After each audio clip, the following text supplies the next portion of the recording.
The NBA is horrified of what they just had to witness with the Oklahoma City Thunder taking on the Houston Rockets, because they know the Rockets may have lost this game, but they are a legitimate Western Conference contender.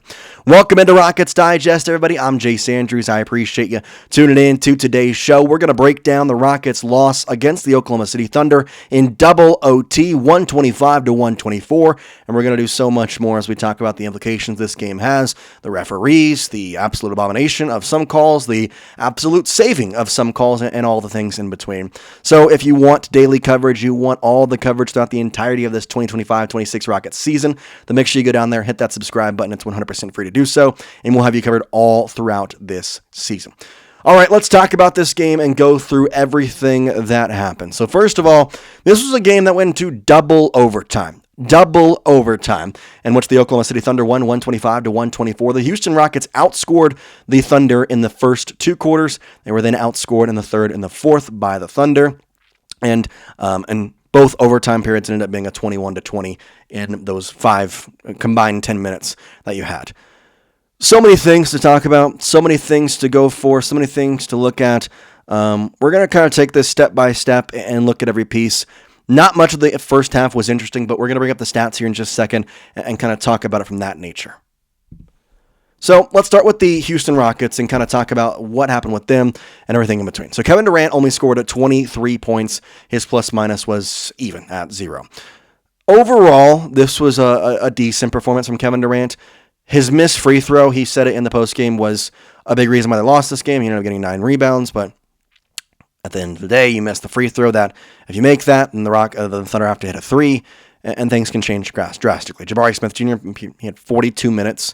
He had 16 points, was a +2. Good for him, like nothing too crazy from that. Steven Adams was out there. His plus-minus was just +2, had 4 and 13 rebounds. Alperen Şengün, double night, 11 rebounds, 39 points, 7 assists, 2 steals, a block. Did turn the ball over 4 times, though, as well. Amen Thompson, it was not his night.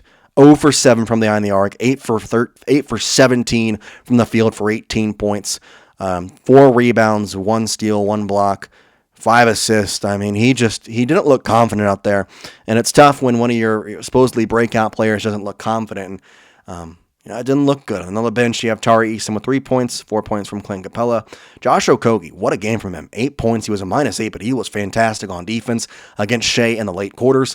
And then Reed Shepherd, 9 points, 2 for 3 from behind the arc, had a free throw and had a 2 as well. So those are the points from the Rockets. Kind of an intriguing little bit to look at all those guys. We're going to kind of go break down them one by one here and why everything happened.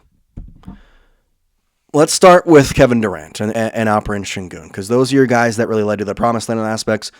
KD did a lot of things to help you win this game. He did a lot of things to make you lose this game. I mean, the almost timeout that he called is something that it almost needs to be talked about in a lot of lights. And, you think about the final part of this game where you lost anyway, so there's no reason to harp on it. It's just the fact of the matter is, in all reality, if NBA reviewed this and had the whatever you want to say to review it, you can clearly see he's calling a timeout, and in that case scenario, when you call a timeout and have no timeouts left, it is a technical foul, which means that the Thunder would have gotten to choose whoever they wanted to go to the line to shoot a free throw, and effectively it would have ended the game, because Shea would have gone, he could have made it, no one would have been at the line, and it would have ended by a 1-point loss in the first overtime. Instead, you go to the second overtime, and, that's not the right one, nor is that. Instead, you go to the second overtime, and, you really shouldn't have been in the first overtime. I mean, let's kind of be honest.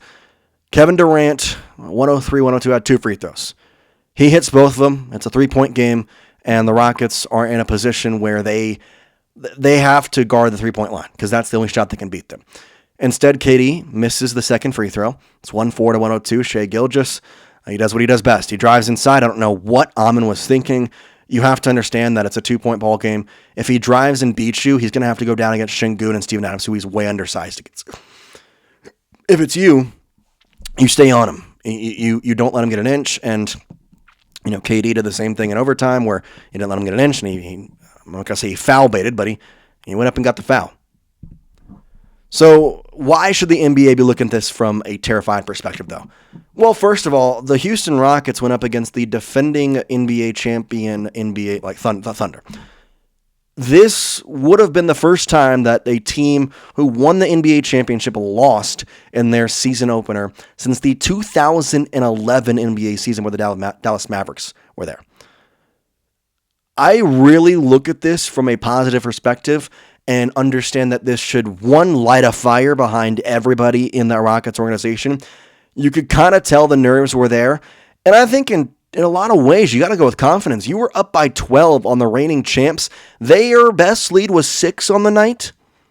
You had this game, and you let them come back. And your defense was not as good as it could be.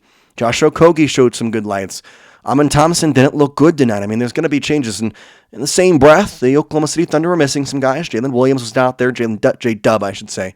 I know there's 2 Jalen Williamses, but either way you slice it, it's something to look at. And I think the most interesting part is there was so much in the third quarter where the referees were trying to get this game back. I mean, I can't tell you how many fouls in a row weren't called on the Oklahoma City Thunder. And, those things evened out later. But if you're up by 12 and you don't call those fouls, or you do call those fouls, whatever situation it's in, maybe this game doesn't get to overtime. Maybe this game doesn't get to that point. And so that's kind of a big thing for me. We take a look at the Oklahoma City Thunder stat sheet. Shea got 35, but he was a +3 on the court. Nobody on this team had a +10 ratio. Like, the best guy was Cason Wallace, who arguably was their MVP. I mean, he absolutely balled out. 14 points does not do him justice. 1 for 2 from the free throw line, 3 for 8 behind the arc, 5 for 10 from the field. Really just a great performance from him. And, 28 from Chet. He started off the game hot, and he got it. I mean, the fact that Shea had 5 points in the half and finished with 35, so he had 30 points in a matter of, talking 34 minutes. Like, it's tough. I think in a lot of ways, you got to take this and understand there's a lot to be positive about. And you also got to look at this from another perspective and say, you should have won this game. And take it on the chin and feel the frustration and try not to feel it again. You have a game on Friday. You play the Detroit Pistons. If you're able to go out there and beat them at home, KD will make his home opener. I expect him to go and ball out. 23 points for Kevin Durant is not enough. You give up what you give up. You get the contract. I know it was a steal. I know $90 million was a steal. You give up what you give up. You sign him what you sign him to. You have to be making points. 23 is not enough. It's not. And maybe that's biased to me. Maybe that's more, but you've got to get more. I'm not saying Jalen Green, whatever, anything like that, but you've got to get more. I like this team. I think they're at a very positive rate, and it sucks that it started out this way because the entire game was thinking we're going to beat the defending champions. We're going to be putting ourselves right on the map, and instead we didn't.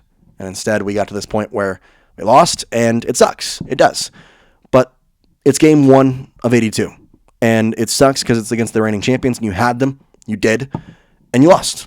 And that's kind of what you got to take on the chin and run with. So let me know your thoughts in the comments section on this game. Is there something that I missed that you think I should have talked about? Is there something that you're frustrated with, or the refs? Let me know your thoughts in the comment section, and we'll talk about this more and kind of revive everything tomorrow morning once the dust is settled. We'll talk about some updates on a couple of different players and kind of go from there. So we appreciate you. Hope you have a good day, and we'll see you tomorrow if it's not already on Wednesday, and then obviously game on Friday. We'll have some more on that. So appreciate you. We'll see you next time here on Rockets Digest. Peace out.